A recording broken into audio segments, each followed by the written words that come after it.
Regulatory Commission ang pagtanggal ng systems loss charges sa bill ng kuryente.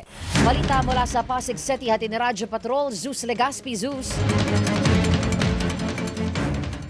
Rika, malugod na tinatanggap ng Energy Regulatory Commission o ERC ang pahayag ni Pangulong Marcos Jr. sa kanyang SONA hinggil sa pagtanggal ng systems loss charges sa mga bayarin sa kuryente.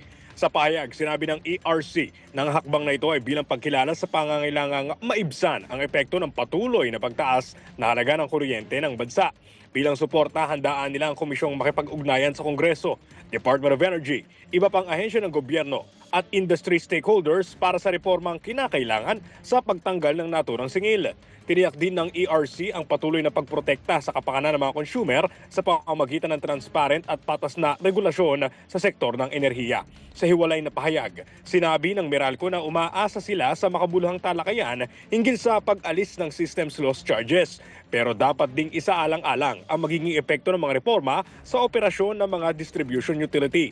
Nangako rin ang power provider na patuloy itong makikipag-ugnayan sa pamahalaan, mga mambabatas at regulators para maisulong ang naturang reforma. Yan ang balitang kumpirmado, sigurado. Ito ang Radyo Patrol, Zeus Legaspi, DZMM. Maraming salamat, Zeus Legaspi.